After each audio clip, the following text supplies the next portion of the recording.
இப்படியெல்லாம் பேசினாங்க. ஆனால் 2026 தொகுதி மறுவரையறை செய்ய வேண்டியது அவசியம். ஏன்னா அது வரைக்கும் தான் வந்து நம்ம 25 ஆண்டுகளுக்கு மட்டும் போதுமானது வச்சுருக்காங்க. ஒருவேளை தொகுதி மறுவரை செய்யறதுக்கு ஒரு கமிட்டி போட்டாலும் அப்புறம் ஒன்றும் சொல்ல முடியாது. அதுக்கப்புறம் ஒன்றுமே செய்ய முடியாது. சித்தம் போக்கு சிவம் போக்கும் போயிட்டு. அதனால தான் நம்முடைய முதலமைச்சர் அவர்கள் முன்னக்கூட்டியே இது மிக கட்டாயம், இது நம்முடைய தமிழர்களுடைய நலத்தின் மீது தமிழர்களுடைய உரிமையை பாதிக்கக்கூடியது, நம்முடைய மக்கள் நலத்தை பாதிக்கக்கூடியதாக நம்முடைய தலையில தொங்குற கத்தின்னு சொல்லி தான் இதை முதல் முன்னெடுப்பா நம்முடைய கழக தலைவர் செஞ்சாங்க. அதே போல மார்ச் 5ஆம் தேதி அனைத்து கட்சி கூட்டம், தமிழ்நாட்டை சேர்ந்த அனைத்து கட்சி கூட்டம் கூட்டினாரு. கிட்டத்தட்ட 63 கட்சிகள் அழைக்கப்பட்டதுல 58 கட்சிகள், தமிழகத்தில் உள்ள அத்துணை கட்சிகள் அதில் கலந்துட்டாங்க. ஒரு பெரும் ஒரு ஆதரவு கிடைச்சது. நம்முடைய முதலமைச்சர் அந்த 58 கட்சிகள் கலந்து கொண்டு இதற்கு வரையறைக்கு ஆதரவாக நியாயமான மறுவரையறை நடைபெற வேண்டும் என்று ஒரு மொத்த கருத்து உருவாக்கப்பட்டது. ஒரு வரலாற்று முக்கியத்துவம் வாய்ந்தது. தமிழகத்திலே நம்முடைய திராவிட முன்னேற்ற கழக தலைவர் அவர்கள் நிகழ்த்தி காட்டினார்கள். அதில் எடுக்கப்பட்ட தீர்மானத்தின்படி அதில் என்ன தீர்மானப்படுத்தினார்கள்? நியாயமான மறுவரையறை வேண்டும். நாடாளுமன்ற தொகுதி மறுவரையறை செய்யும்போது நியாயமான ஒரு மறுவரையறை வேண்டும். அதுபோல இதற்காக தொடர் நடவடிக்கை எடுப்பதற்காக இந்த மறுவரையினால பாதிக்கப்படுகிற பிற மாநிலங்களை இணைத்து ஒரு கூட்டு நடவடிக்கை குழு அமைத்து தொடர்ச்சியாக இதை நடவடிக்கை எடுத்து செல்ல வேண்டும் என்ற தீர்மானம் அந்த அனைத்து கூட்டத்தில் எடுக்கப்பட்டது. அதன்படி மீண்டும் நம்முடைய மார்ச் 22ஆம் தேதி நம்முடைய கழக தலைவர் அவர்கள் கூட்டு நடவடிக்கை குழு கூட்டத்தை கூட்டினார்கள். அதில் 3 முதலமைச்சர்கள், ஒரு துணை முதலமைச்சர் மற்றும் முன்னாள் அமைச்சர்கள் உள்ளிட்ட 7 மாநிலங்களை சேர்ந்த, அதாவது நம்முடைய தமிழ்நாடு வந்து அது போக தெலுங்கானா, கேரளா, கர்நாடகா, ஒடிசா, பஞ்சாப் போன்ற மாநிலங்களை சார்ந்த பெரிய கட்சி தலைவர்கள் அதில் கலந்து கொண்டு அவருடைய கருத்தை பகிர்ந்தார்கள். முதல் முன்னெடுப்பாக நம்முடைய கழக தலைவர் எடுப்பதற்கு எல்லாருடைய ஆதரவை தெரிவித்தாங்க, அவருடைய பாராட்டை தெரிவித்தார்கள். தொடர்ச்சியாக நாம் எல்லாம் பாராளுமன்றத்தில் ஒருங்கிணைந்து செயல்பட வேண்டும். தொடர்ச்சியாக இது நம்முடைய மாநிலத்தின் உரிமைகளை பாதிக்காதபடி நாம் பார்த்துக் கொள்ள வேண்டும். நம்முடைய ஒன்றிய பாஜக அரசை வலியுறுத்த வேண்டும் என்றெல்லாம் அது முடிவு செய்யப்பட்டது. அதன்படி நம்முடைய பாராளுமன்ற உறுப்பினர் அத்துணை பேரும் பாராளுமன்ற குரல் கொடுத்தாங்க. ஆனால் எந்த பதிலும் சொல்லலை. ஒரு சரியான பாராளுமன்ற உறுப்பினர் பேசப்பட உடனே அவங்களுக்கு எந்த பதிலும் சொல்லலை. ஆனால் என்னென்ன ஒரு அமைச்சர் கூட்டத்தில் பேசி அந்த பேச்சை மட்டும் ஏற்கனவே சொல்லியாச்சுன்ற மாதிரி சப்பக்கட்டு கட்டுறாங்க. ஆனால் உறுதிமொழியை தரலை. இந்த மாதிரி நீங்கள் எதிர்பார்க்குற மாதிரி எதுவும் நடக்கலை, இதுதான் உண்மை, இப்படி செய்ய போகிற அந்த உறுதியை இதுவரைக்கும் ஒன்றிய பாஜக அரசு தரலை. ஆகவே தொடர் முயற்சியாக நம்முடைய இது வந்து எல்லா மாநிலங்களுக்கும் அவர்களுடைய மக்களிடமும் இதை எடுத்து செல்ல வேண்டும் என்று கூறப்பட்டுள்ளது. அதுபடி நம்முடைய தமிழகத்தை சார்ந்த நம்முடைய தமிழக மக்களை அத்தனை பேருமே நீங்கள் இது வந்து நம்முடைய சேர்த்து போராட வேண்டும். ஏனென்றால் நம்முடைய பிரதிநிதித்துவம் பாதிக்கப்படுது, உரிமை பாதிக்கப்படுது.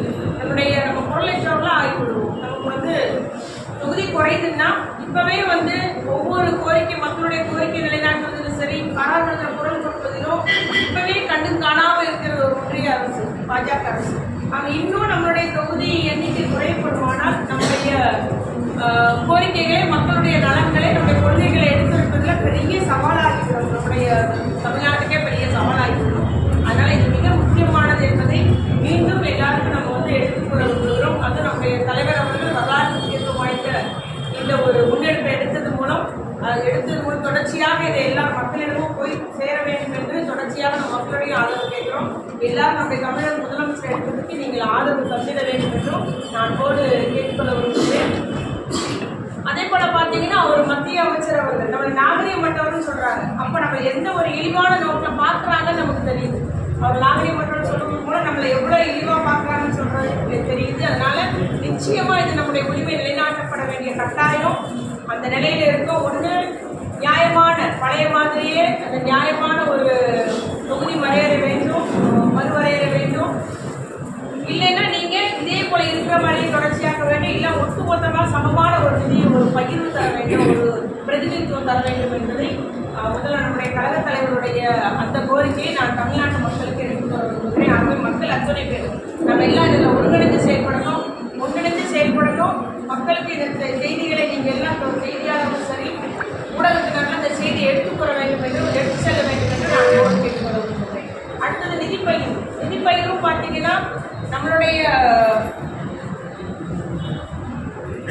அதிக நம்ம இந்த ஜிஎஸ்டில வந்து உற்பத்தி அவங்க வந்து உள்நாட்டு உற்பத்தியில 36% தமிழ்நாட்டுடைய பங்கு. ஆனால் நமக்கு நிதி பயிர்வா திருப்பி தர்றது 27% தான்.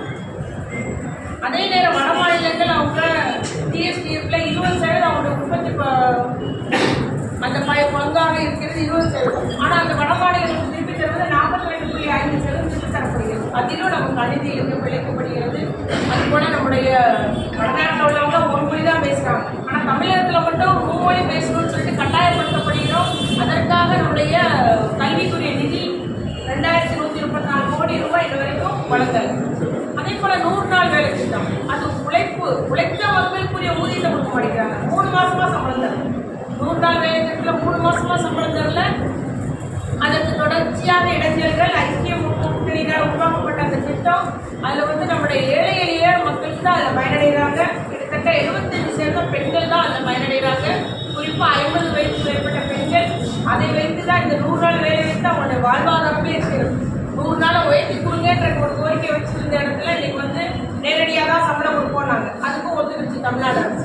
எல்லாருடைய வங்கி கணக்கு வாங்கி கொடுத்தாங்க. நேரடியாக தான் சம்பளம் போடுது. அதுலேயே இந்த மக்கள் எவ்வளோ சிரமப்படுறாங்கன்னா, சம்பளம் வந்துட்டா வரலையாங்கிறது தெரியப்படுத்துறது இல்லை, எந்த மெசேஜும் போடுறது இல்லை. வங்கியில் அவங்க போய் அக்கௌண்ட்டை பார்த்தா தான் வரவு வைக்கப்பட்டிருக்கா, அமௌண்ட் வந்திருக்கா என்னன்றதே அவங்களால தெரிஞ்சுக்க முடியும். ஆனால் அதுலேயும் அவங்க கஷ்டப்படுறாங்க. ஒரு கிராமத்துல இருந்து வங்கிக்கு எல்லாரும் படையெடுத்து போய் பார்க்கறது எவ்வளவு சிரமன்றதை அறியாத, அதை புரிந்து கொள்ளாத, அதை கண்டு கொள்ளாத ஒரு ஒன்றிய பாஜக அரசா இருக்கு. அதே போல 3 மாசம் சம்பளம் வரல. இப்ப 4034 கோடி ரூபாய் நமக்கு சம்பளம் மக்களுக்கு வழங்கப்பட வேண்டியது வழங்கல.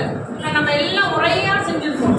அவருடைய அந்த வழிகாட்டின்படி சரியாக நிறைவேற்றப்படுகிற மாநிலம்னு அது தமிழ்நாடு. ஆக இந்த நிதிக்கு வந்து நம்முடைய மக்களுக்காக, ஏழை எளிய மக்களுக்காக அந்த ஊதியத்தை ஒன்றிய பாஜக அரசு வழங்கிட வேண்டும் என்று நாங்கள் வலியுறுத்துகிறோம். அதே போல பார்த்தீங்கன்னா தொடர்ச்சியாக இப்படி நம்முடைய தமிழ்நாட்டை வஞ்சித்து வருகிறது ஒன்றிய பாஜக அரசு. நம்மளுடைய கோரிக்கைகளை கேட்காததாக, காதிருந்து கேட்காதாக, இல்லை புரியாதாக இருக்கிறாங்க. அவங்க எடுத்த கொள்கையை நிறைவேற்றிவிட வேண்டும் என்பதற்காக ஏதாவது சாக்கு போக்கு சொல்லி போய்கொண்டிருக்கிறது இந்த ஒன்றிய பாஜக அரசு. அதனால நிச்சயமாக இதில் மக்களுடைய ஒரு இயக்கமாக இது மாற வேண்டும், மக்களுடைய ஈடுபாடு வேண்டும்.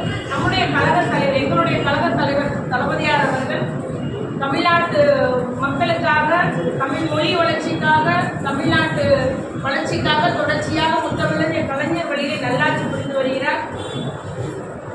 அவருடைய அந்த நல்லாட்சிக்கு பங்களிக்கும் பணமாகவும் இல்லாத போடாது சொல்லிக்கொண்டு வாய்ப்பு வந்த புகாரெல்லாம் எங்களுடைய தலைவரையும் கூறிக்கொண்டிருக்கிறார்கள். அது ஒன்றிய பாஜக அரசு எங்களுக்கு சட்டப்படி, நியாயப்படி நீதியை நீங்கள் நிலைநாட்டிட வேண்டும். நியாயமான ஒரு தொகுதி மறுவரையறையை தமிழ்நாட்டு உள்ளிட்ட 7 மாநிலங்களுக்கு தந்திட வேண்டும் என்று நான் வலியுறுத்தி கூறுகிறேன்.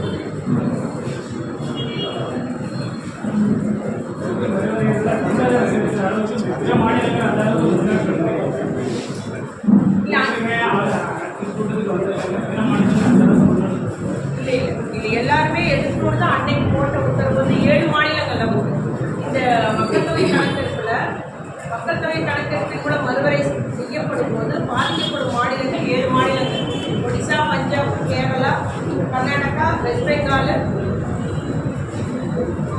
தெலுங்கானா போன்ற மாநிலங்கள் அதில் வந்து பாதிக்கப்படும். அவங்க எல்லாம் இதில் உறுதியாக இருக்கிறாங்க. எடுக்கிற முன்னெடுப்புக்கு நம்முடைய முதலமைச்சர் தளபதியாக எடுக்கிற முன்னெடுப்புக்கு ஆதரவாகவும் ஒத்துழைப்பாகவும் இருப்போம் என்பதுதான் அவங்களுடைய நம்முடைய கூட்டத்தில் இருக்கிற முடிவு. அதனால் அது மக்களிடம் கொண்டு செல்ல வேண்டும். பாராளுமன்றத்தில் எல்லாரும் ஒருங்கிணைந்து செயல்படுத்த முடியும். அதுபடியே தொடர்ச்சியாக செயல்படும்.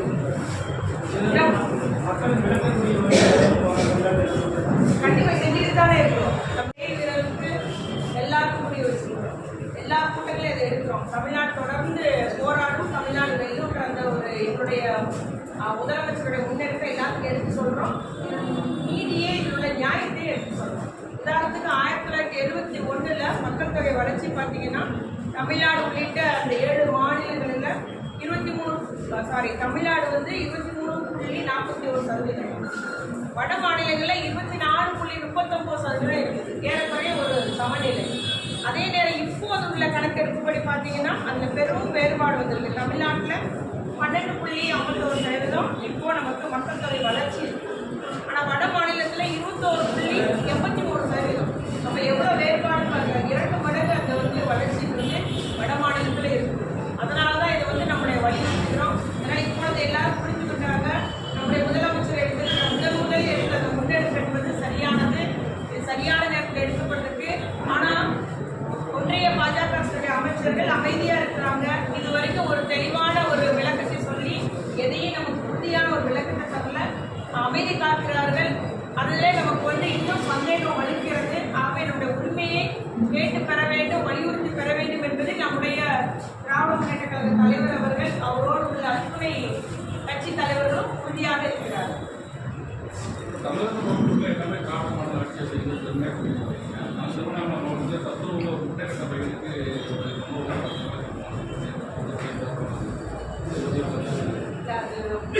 அந்த சமையலரும் சமையல் உதவியாளர், சமையல் லட்சுமி சமையல் உதவியாளர் கொஞ்சம் மாற்றவங்க அன்னைக்கு அந்த சிறுவர் 5ஆம் வகுப்பு மாணவன் ஜோதீஸ்வரர் முட்டை கேட்டிருக்காரு.